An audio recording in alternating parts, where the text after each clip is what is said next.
Hai, selamat datang di MyCast, Mayora Podcast, tempat di mana kita bisa belajar dimanapun dan juga kapanpun, tentunya dari narasumber-narasumber yang ahli di bidangnya. Nah, di sini kita bakal belajar tentang knowledge, tentang skill, tentang attitude, apapun pokoknya yang bisa mengembangkan, nah terutama dari pengalaman-pengalaman narasumbernya itu sendiri. Untuk episode pertama kali ini, kita sudah kedatangan tamu, yaitu Bapak Agung Pangestu. Selamat datang Pak Agung. Ya, Adit, terima kasih banyak sudah diundang di MyCast untuk hari ini ya. Ini berapa kesempatan pertama berarti ya? Betul, ini Episode adalah 1. program dari tim training. Oh, Betul, oke. dari tim kita kan? Dari tim kita. Dari tim kita. Iya. Di sini saya Adit yang akan menjadi pemandu podcast ya, namanya apa sih? Mm-mm. Podcaster. Ya, bisa jadi Bisa jadi ya? podcaster. Pemandu podcast lah gitu ya. Mm-mm. Dan Pak Agung di sini hari ini akan menjadi narasumber kita. Untuk ngomongin tentang apa Pak Agung? Tentang public speaking. Jadi, episode pertama ini kita mau bahas tentang public speaking. Tentang public speaking. Ya. Nah, sebelum masuk ke situ, kita mungkin memperkenalkan dulu nih, MyCast itu apa sih sebetulnya ya? Tadi kan saya udah bilang di awal itu MyCast itu adalah tempat di mana kita bisa belajar dimanapun dan kapanpun. Mm-mm. Sebetulnya ini kan merupakan sebuah cara pembelajaran yang baru ya Pak Agung Betul, betul. Justru ini jadi kita berusaha untuk memanfaatkan teknologi juga ya. Jadi, sarana belajar itu nggak cuma sekarang in class doang gitu atau by website, tapi juga sekarang bisa banyak by video dan salah satunya by podcast ini ya yang kita integrate juga dengan video sih. Jadi ya teman-teman di sini bisa belajar sambil nonton sambil dengerin juga. ya? Dan mungkin lagi di jalan gitu kan, terus Mm-mm. videonya nggak usah ditonton tapi dengerin Dengerin suaranya juga suaranya bisa. bisa, Bisa betul. juga. Nah, entar kalau misalnya di rumah ada waktu senggang mau sambil belajar kan, nah sambil nonton videonya juga bisa. Jadi lebih menarik gitu kan. Bener banget. Oke. Mm-mm. Nah, Pak Agung, Ya. kita kan mau ngomong tentang public speaking nih. Mm-mm. Public speaking. Nah, pengalamannya Pak Agung sendiri deh. Kita mulai berangkat dari pengalaman. Mm-mm. Selama ini kan udah menjalankan training, ya kan menjalankan training. Nah, training itu kan sebetulnya bentuk dari public speaking kan. Salah satunya ya ada elemennya di situ lah, ada teknik-teknik yang digunakan. Nah, kalau mau ngomongin tentang itu gitu, dari pengalamannya Pak Agung, public speaking itu apa sih? Public speaking itu gimana sih? Gitu. Public speaking itu sebenarnya adalah teknik komunikasinya kita ketika berbicara menyampaikan suatu informasi itu kepada halayak umum. Jadi kepada orang banyak, kita kepada orang banyak. Jadi sifatnya itu satu arah. Karena kita yang menyampaikan kepada mereka. Ya kan akan sesuatu ya, ada beberapa tujuan lainnya, tapi salah satunya adalah yang menyampaikan informasi dari kita kepada orang banyak gitu. Jadi satu lawan banyak. Satu gitu lawan ya? banyak. Satu lawan banyak. Betul. Ih, kalau misalnya saya ngebayangin nih satu lawan banyak itu bisa jadi sangat menakutkan gitu loh.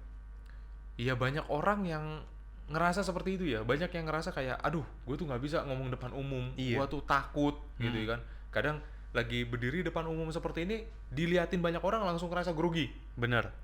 Banyak yang seperti itu. Abis grogi langsung ngeblank abis itu kan. Ngeblank. Langsung ngeblank. Ya kan, akhirnya materi yang ingin disampaikan lupa. Atau mungkin public speakingnya jadi terkesan agak flat. Karena juga mungkin bingung-bingung dia mau ngomong apa nih abis ini. Iya. Banyak AE itu juga ada ya kan. Akhirnya terjadi ya, itu namanya filler tuh, ya kan. Filler. Jadi ya karena mengisi waktu untuk mikir gitu kan. Nah, itu banyak sekali terjadi gitu. Tapi butuh kita sadari ya teman-teman semua yang ada di sini bahwa nggak hal-hal public speaking itu adalah hal yang bisa dipelajarin gitu, bukan bakat, bukan kemampuan khusus. Sejak lahir terus langsung jago ngomong gitu enggak ya? Enggak ada. Itu teknik yang bisa dipelajari gitu. Nyatanya kalau komunikasi kan tiap hari kita ngobrol. Bener. Tapi Iya kan kan? satu lawan satu. Nah, 1 lawan 1. Tapi kalau misalnya makin dilatih mau 1 lawan 1 kayak mau 1 lawan 2 atau 1 lawan banyak, itu akan jadi hal yang biasa. Bener. Karena itu kan jadi pola komunikasi biasa gitu. Saya menyampaikan pesan, Anda menerima, selesai gitu. Mungkin akan ada feedback mulai dengan apa? Respon atau pertanyaan. Ya itu hal yang wajar. Jadi sama aja mau 1 atau 2 atau banyak. Sekalipun ya public speaking itu juga sebenarnya hal yang bisa dikuasai sama setiap orang gitu. Oke. Nah, tadi kan sempat kesebut tuh ada tujuan-tujuannya. Nah, tujuan itu apa yang apa aja? Oke, yang pertama tadi udah disebutin ya, bahwa tujuan dari public speaking adalah untuk menginformasikan sesuatu. Menginformasikan. Ya, saya ambil contoh sederhananya, misalnya kayak di kantor, ya, diingatkan kepada seluruh karyawan untuk menjaga protokol kesehatan. Nah, misalnya security ngomong depan umum seperti itu udah public speaking kan sebenarnya. Karena Ya kan? satu lawan banyak tadi. Satu lawan banyak, dia menginformasikan sesuatu. Dia ingin khalayak banyak itu tadi mengerti atau mendapatkan informasi tadi bahwa di dalam kantor harus ada menjaga protokol kesehatan. Oke, Ya ada kan? informasi yang disampaikan Ada itu ya. informasi yang disampaikan. Atau misalnya lagi ada speech kayak misalnya di pidato atau misalnya ya ngomong di satu forum gitu ya, itu kan juga satu lawan banyak. Tapi kan ada menginformasikan itu berarti ada satu informasi, data atau tentang sesuatu yang ingin disampaikan kepada orang. Tujuannya adalah supaya orang yang tadi tidak tahu menjadi tahu. Dari tidak tahu menjadi tahu, itu poinnya ya. Itu poinnya. Ada informasi yang disampaikan. Ternyata ada informasi yang disampaikan. Itu yang pertama, menginformasikan. Yang kedua itu adalah tujuannya untuk menginfluence atau mempengaruhi orang. Mempengaruhi orang. Oke. Iya kan? Mempengaruhi nih ya. Jadi baru sampai tadi kan informasi just to know. Ya kan? For your information. Begini. Selesai. Tapi kalau misalnya yang kedua, ini kan dia mulai mau mempengaruhi, itu influence untuk merubah pola pikir seseorang yang tadinya belum setuju menjadi setuju, ibaratnya gitu. Oke. Misalnya saya ambil contoh. Public speaking-nya itu temanya adalah tentang kesehatan. Tentang kebersihan dan kaitannya dengan kesehatan tuh apa gitu misalnya. Sehingga kita tuh mesti rajin cuci tangan, kita itu mesti pakai masker, kita itu nggak boleh sentuh-sentuh wajah kalau kondisi tangan kotor. Ini kan untuk mempengaruhi orang supaya yang tadinya terbiasa dengan hidup yang kurang bersih gitu ya, yang nggak cuci tangan, yang nggak pakai masker, atau misalnya habis pegang-pegang barang, pegang-pegang muka gitu ya, itu berubah gitu. Nah itu kan untuk mempengaruhi orang ke arah sana. Atau membuat orang, intinya gini, membuat orang yang tadinya tidak yakin atau belum yakin menjadi yakin akan sesuatu. Oke, jadi mungkin tadi kalau yang pertama itu hanya sekedar menyampaikan terus orang jadi tahu, tapi aja. kalau ini Belum tentu setuju tapi dia tahu. iya, Nah kalau ini orang yang orang tadinya itu jadi setuju gitu ya. jadi setuju, oh bener nih, nah itu berarti sudah terpengaruh orangnya. Oke. Itu tujuan yang kedua. Tujuan yang ketiga itu adalah untuk menggerakkan seseorang. Jadi ini kayak upgrade aja. Tadi yang pertama cuma sekedar tahu, terus habis itu dia terpengaruh. Nah ini mulai bergerak melakukan sesuatu. Oke, ada aksinya berarti Ada ya setelah actionnya, itu ya. betul. Ya bahkan even setelah public speaking itu selesai langsung ada action yang dilakukan. Misalnya sekali lagi saya ngomong tentang kebersihan dan kesehatan. Ketika selesai public speaking, langsung orang-orang ini disadarkan untuk ayo mulai dari sekarang kita lakukan bersih-bersih mulai dari lingkungan sendiri. Di mana? Di area kita sekarang. Ayo semuanya yuk kita langsung bersihkan sekarang. Orang bergerak untuk melakukan itu. Nah, itu contohnya. Oke. Salah satu bentuk public speaking. Kalau misalnya dalam konteks umumnya ya mungkin kayak orasi-orasi di demonstrasi kan, menggerakkan massa supaya dari titik A pindah ke titik B ya. Itu juga public speaking. Tujuannya apa? Untuk menggerakkan tadi. Memobilisasi orang dari titik A ke titik B. Dari yang tadinya tidak melakukan jadi melakukan, intinya di situ. Oke, dan itu berarti kan harus ada, pertama kita bisa memberikan informasi yang sesuai dengan kebutuhannya orangnya. Betul. Habis itu kita juga bisa berbicara dengan cara yang meyakinkan. Betul. Sampai akhirnya kita bisa mengajak mereka untuk bareng-bareng yuk Melakukan sesuatu gitu ya. Betul. Oke, ada tujuan yang lain nggak Pak? Enggak sih, tujuannya biasanya sih cuma 3 itu. Tujuan besarnya ya, Tujuan besarnya ada di situ. Tujuan besarnya 3 itu. Wow, oke, berarti public speaking ini sangat-sangat powerful ya. Sangat powerful. Ketika tapi bisa digunakan dengan baik maksudnya. Betul. Nah, makanya sekarang saya juga mau share apa sih yang perlu disiapkan supaya tadi tuh powerful tadi. Karena seringkali tuh orang public speakingnya materinya bagus, tapi ketika disampaikannya dengan tidak adanya persiapan, akhirnya jadi melempem. Caranya nih berarti ngomongin tentang caranya. Betul, kita ngomongin dari caranya, sekarang lebih ke teknisnya berarti nih ya. Oke. Apa aja yang perlu dilakukan. Yang pertama sih, penting bagi kita sebagai public speaker itu untuk menyiapkan materinya dulu. Yang pertama kita siapkan materinya. Nah, ketika menyiapkan materi ini, terserah sih mau dalam bentuk tulisan, draft, atau PowerPoint, atau apapun itu, tapi disiapkan sendiri ya, jangan melalui orang lain. Kenapa saya rekomendasi sendiri? Supaya nanti ya ketika ngomong Udah tahu udah poinnya. tahu, iya kan? Nah, kalau gue yang ngerjain. Kalau misalkan orang lain yang ngerjain ntar lupa. Betul. Bisa jadi lupa kan? Betul, itu satu. Dua, supaya kita lebih menguasai tentang materinya. Ya kan? Jadi nggak cuma sekedar kita tahu atau kita buat doang materinya, tapi kita menguasai hal tersebut dari A sampai ke Z. Oke. Ya kan? Benar. Jadi kita bisa menjelaskan dengan begitu detail kepada setiap orang. Kalau misalnya memang tujuannya itu adalah menginformasikan, mungkin kita bisa menyampaikan secara garis besar doang. Tapi kalau misalnya kita sudah sampai di level untuk mengajak seseorang melakukan sesuatu, itu kan kita butuh benar-benar tahu whole prosesnya dari A, B, C sampai ke Z-nya seperti apa. Betul. Karena nggak nutup kemungkinan di situ bakal ada pertanyaan-pertanyaan dari peserta atau pendengarnya gitu ya. Pak, ini kenapa bisa begini ya? Kenapa saya mesti begini? Kenapa saya mesti pindah dari titik A ke titik B? Kenapa saya mesti cuci tangan? Emang kalau saya nggak cuci tangan apa yang terjadi? Nah, itu kita butuh menguasai. Oke. Gitu. Tadi pertama tuh persiapan tuh Pak Agung. Ya, persiapan. Apalagi? Terus yang kedua, setelah persiapannya udah kita lakukan, kita mesti latihan. Oke. Gak bisa tuh nggak latihan. Kenapa? Karena gini, ketika kita tampil di depan publik itu kita pasti pengen tampil sempurna. Kita pengen perfect gitu kan. Kita pengen dilihat tidak ada mistake atau tidak ada kesalahan sama sekali. Jadi kita butuh latihan. Untuk apa? Menunjukkan yang terbaik. Ya. Contohnya gimana latihannya? Yang sering saya lakukan bahkan sampai sekarang. Apa? Bicara depan kaca. Ngomong aja gitu depan kaca. Ngomong depan kaca. Orang banyak yang ngerasa kayak apa sih? Itu mah latihan yang nggak masuk akal lah. Kayak orang gila dah dan lain sebagainya. Biar apa kita ngomong depan Nah, kaca? tapi saya dapat banyak hal dari ngomong depan kaca yang mungkin bisa saya share ke semuanya nih. Salah satunya apa? Kita itu jadi melihat ekspresi kita tuh seperti apa. Dan itu penting sekali. Oh, oke. Benar. Iya kan? Ekspresi kita. Maksudnya gini, senyum kita yang terbaik, ya kan? Itu hanya bisa kita lihat kalau misalnya kita lihat depan kaca. Jangan-jangan selama ini kita senyum ngerasanya udah baik, ternyata belum baik di depan orang. Iya. Senyumnya masih jutek. Kita nggak terbiasa untuk ngeliat muka kita kan pas lagi ngomong gimana. Kita nggak terbiasa. Okay. Jadi ekspresi itu tidak terkontrol, ya kan? Nah, makanya dengan kita berbicara di depan kaca, kita bisa melihat ekspresi kita seperti apa, gestur tubuh kita yang baik seperti apa. Bahkan bagi beberapa orang ada angle yang membuat dia tuh jadi pede. Misalnya agak ke kiri dikit karena misalnya wajahnya bagian bagus sebelah sini. Nah, itu bisa kan dilihat. Ada tuh sering biasanya kalau misalnya lagi mau selfie. Nah, ya biasa kayak gitu orang-orang mau selfie. Belum angle gue nih gitu kan. Iya, atau enggak gue di sini dong. Kenapa poni gue ke sini ya? Itu best angle. Oke. Nah, itu hanya bisa diketahui kalau kita ngeliat kaca. Iya kan? Itu yang pertama. Terus habis itu yang kedua, kita juga bisa selain ekspresi ya, kita juga bisa melatih seberapa lancar kita berbicara dan ya gestur itu tadi ya secara keseluruhan itu bakal kelihatan. Ya. Tapi aneh gak sih, Pak? Kayak kita ngomong depan kaca, terus kita ngeliat muka kita sendiri, kita ngomong, nggak ada orang lain, aneh gak sih? Maksudnya gimana cara itu supaya, kalau saya pribadi sih monolog ya, karena biasanya dialog gitu. Jadi misalnya awalnya memang aneh nih ya kalau kita ngobrol depan kaca sendiri gitu. Tapi kalau misalnya dari situ kita bisa mengevaluasi secara keseluruhan nih. Oh, saya bicaranya terlalu cepat. Oh, gesturnya saya nih kurang bagus di bagian ini. Karena ada beberapa gestur yang digunakan untuk menekan poin-poinnya. Oke. Misalnya, saudara-saudara semua, saya tekankan sekali lagi, kita tidak boleh menggunakan narkoba. Itu biasa. Itu biasa aja, cuma tidak gitu ya. Tapi kalau misalnya saya ganti gesturnya, misalnya, teman-teman atau saudara-saudara semuanya, sekali lagi saya ingatkan, kita tidak boleh menggunakan narkoba sekalipun. Nah, dengan ada gestur seperti itu, oh ternyata lebih powerful ya. Oh, dengan intonasi seperti itu ternyata lebih bagus ya. Nah, itu hanya didapatkan kalau misalnya kita itu ngobrol depan kaca. Oke. Atau boleh juga direkam lewat video, atau misalnya kita mau mengevaluasi intonasi, speed kita berbicara itu lewat rekaman itu juga bisa. Nah, banyak nih orang juga yang mikir, aduh Pak, saya malu.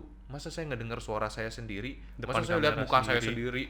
Ya kan, ngomong sendirian. Nggak apa-apa, sekali lagi itu part dari latihan. Betul. Awalnya mungkin awkward, mungkin aneh gitu, tapi ketika teman-teman melakukan itu sebagai bentuk dari latihan, itu akan jadi hal yang terbiasa. Dan itu efektif ya? Dan itu efektif. Justru itu bakal kelihatan ketika nanti benar-benar real perform untuk public speakingnya. Itu baru berasa tuh dampaknya.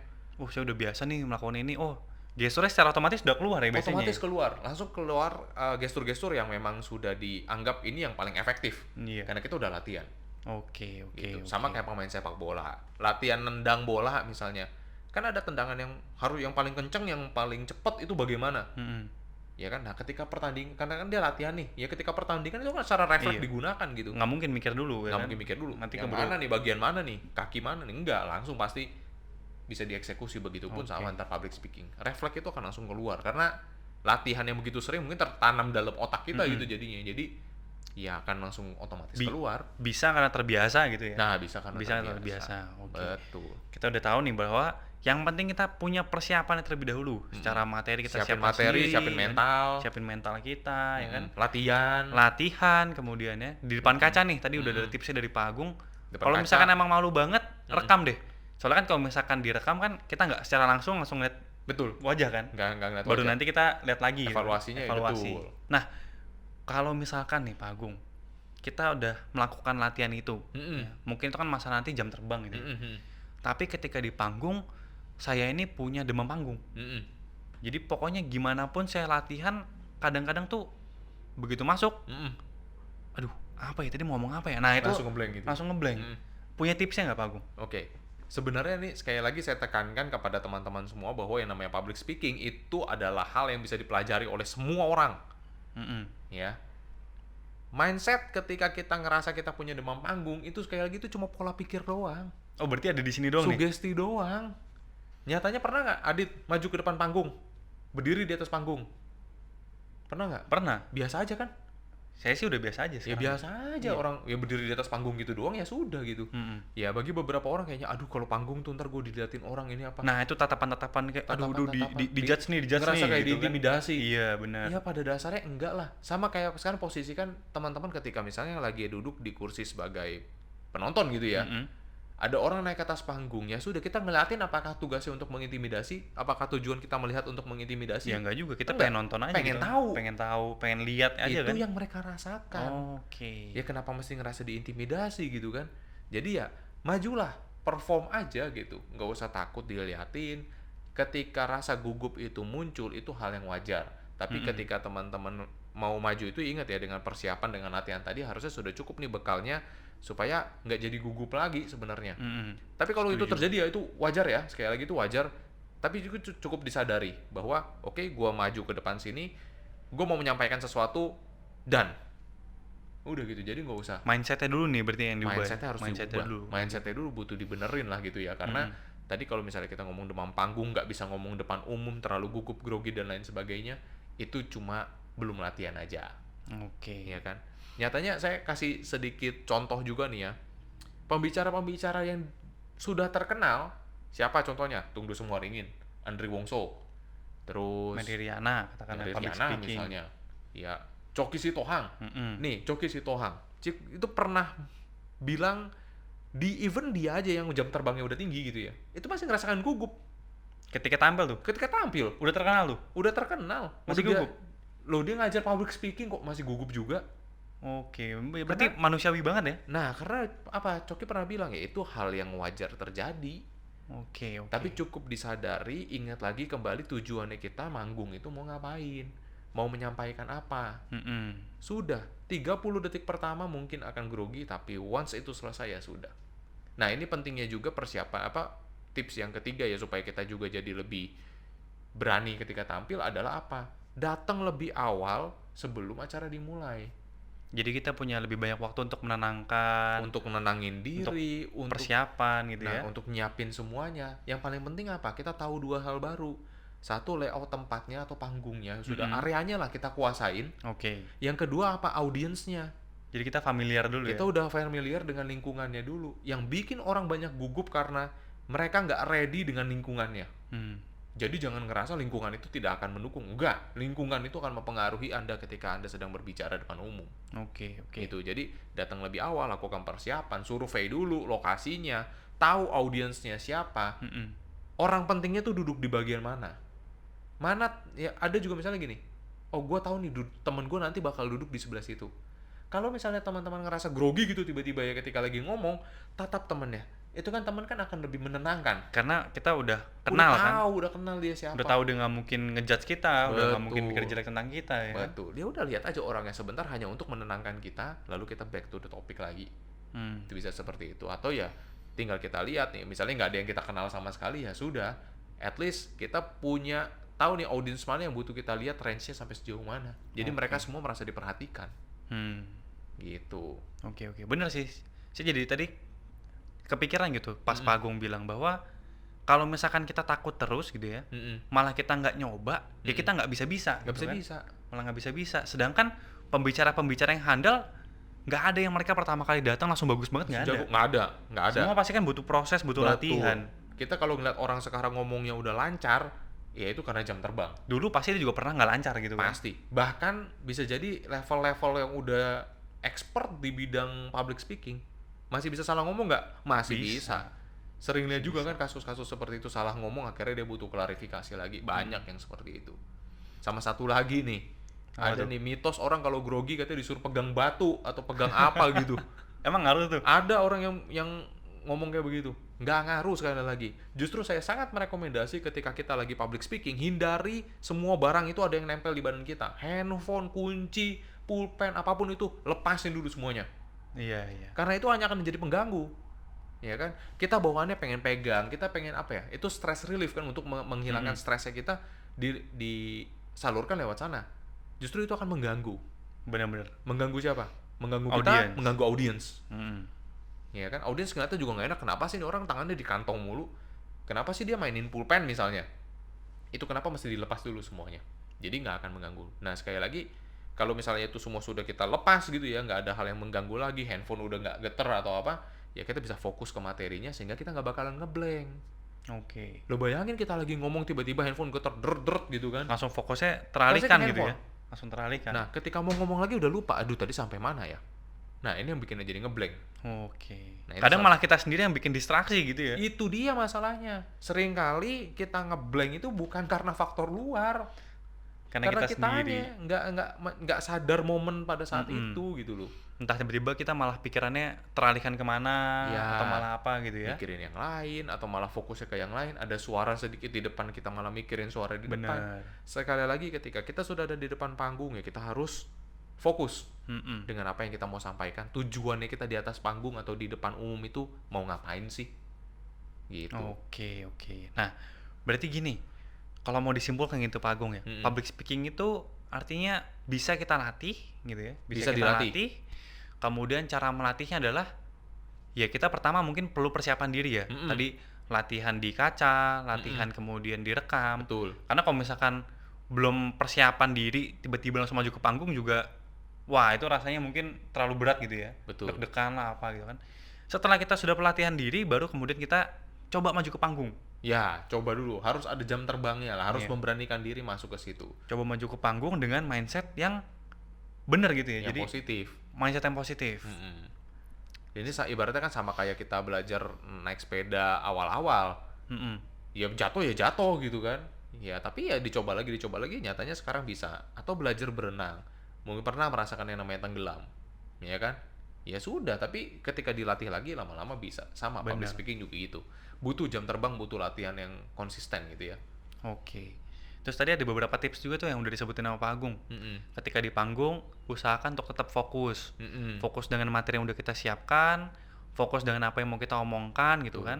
Kemudian juga ya anggaplah audiens itu sebagai sahabat gitu ya. Ya, Jadi mindsetnya bukan mereka mau ngejatuhin kita, mau ngejelek-jelekin kita, enggak. Tapi justru mereka pengen belajar dari kita kan. justru kita harus punya mindset bahwa mereka itu nggak tahu apa-apa.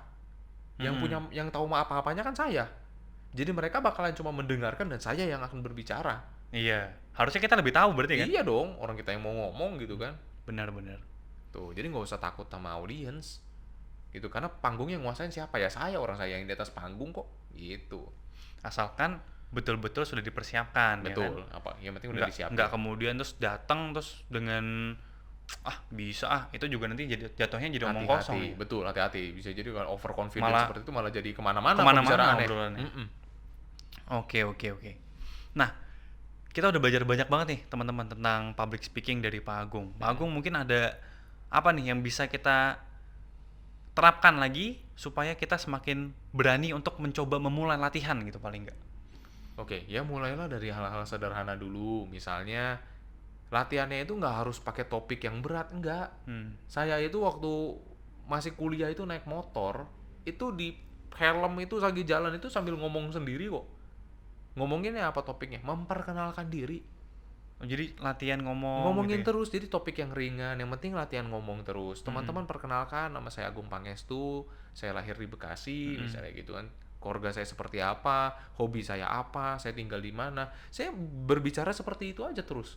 Itu dalam pikiran apa diucapkan? Diucapkan, Oh, diucapkan. diucapkan. Jadi dalam helm ngomong sendiri. Itu motor sebelah nggak ngeliatin tuh. Ya bodoh amat. Ya, yang penting kalau orang lagi latihan kan, Iya, benar. kan tujuannya untuk apa? Menjagokan diri sendiri gitu, memasterkan kita di bidang itu gitu. Iya.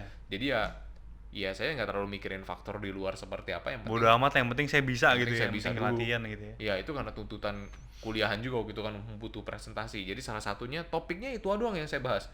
Topiknya adalah memperkenalkan diri. Tapi saya bahas itu terus sampai lancar. Ketika itu sudah lancar, baru ganti topik. Dilancarin lagi, baru pindah topik lagi. Wow, oke. Jadi itu memang itu kan salah satu bentuk untuk menambah jam terbangnya kita. Mm-mm. Sederhana kan? Sederhana banget. Iya, Dan jadi bisa dimulai. dan ya. bisa dimulai Bisa dari banget sekarang. untuk Ini selesai teman-teman mendengarkan ini bisa langsung mulai gitu. Oh, ini lagi mau mempengaruhi ceritanya. Udah benar, influence. Ayo teman-teman pasti bisa gitu ya. Nah, Ya, bener kan tadi awal ngasih informasi doang, kemudian udah Iya. mulai mempengaruhi. nih ya bentar lagi Habis saya itu, ajak nih. iya, ngajak Iya, kan. Saya ajak. Saya buka kursus loh gitu. Tolong dicatat ya. Oke, waduh, Agung jangan. Pangestu nicknya berapa? Jangan. Iya. Oke. Wow, luar biasa sekali teman-teman. Nah, terima kasih banyak Pak Agung Sama-sama. sudah menyempatkan. Saya rasa itu cukup lah ya supaya yang penting kita bisa mulai dulu gitu ya. Iya, Dengan yang tadi mulai tips-tips dulu. yang sudah diterapkan. Karena nanti kalau misalkan mungkin kita mau upgrade diri lagi untuk ngomong di katakanlah awal mungkin cuman 10 orang di meeting. 50 orang, 100 orang, sampai mungkin nanti 1000 orang atau berapa itu udah nanti kita perlu untuk melatih lagi. Mungkin ada tips-tips yang berbeda lagi. Tapi Ya. untuk sekarang dasar-dasarnya saya rasa Itu cukup dulu bagus. lah. Heeh. Yang paling penting teman-teman sadar bahwa ini bisa dipelajarin dan yang memulai itu ya dari diri sendiri bukan dari orang lain. Wow, oke. Tuh. Terima kasih banyak Pak Agung Sama-sama, untuk waktunya Pak dan Adit, juga ini untuk juga. tips-tipsnya tentang Terima kasih public juga speaking. ya udah diajak ke MyCast. Wah, jadi untuk para MyCaster, wes. MyCaster namanya. Jadi untuk teman-teman semua nih MyCaster, wah ya yang MyCaster mendengarkan ya Mayora Podcast namanya. ini Mayora Podcast MyCaster jadinya ya kan. Jadi untuk teman-teman MyCaster ini jadi latihan lah dan sadarkan bahwa yang namanya teknik public speaking itu bisa dipelajarin gitu ya. Semuanya bisa dilatih gitu tapi dimulai dari diri sendiri. Ya, dan apa yang disampaikan semoga bermanfaat ya. Jadi bisa Betul. langsung dipraktekkan nih semoga nih habis ini nih. Jadi ntar teman-teman semuanya udah jago public speaking habis ini. Oke. Sip. Saya yakin lah teman-teman pasti akan mendapatkan manfaat yang banyak banget juga ya. Ya, ini juga berusaha mempengaruhi. Jangan dibongkar dong. Oh, Itu iya, kan iya. teknik kita gitu kan. Ya benar-benar. Oke. Nah, oke teman-teman, kita udah belajar banyak banget nih dari Pak Agung hari ini. Itu untuk episode kali ini, temanya adalah public speaking. Tunggu episode berikutnya, episode 2, 3, 4, dan nanti seterusnya banyak banget yang bakal kita pelajari dengan tema-tema yang berbeda dan juga menarik, tentunya dari narasumber-narasumber yang juga ahli di bidangnya. Oke, terima kasih semuanya dan tunggu di episode berikutnya. Sampai jumpa.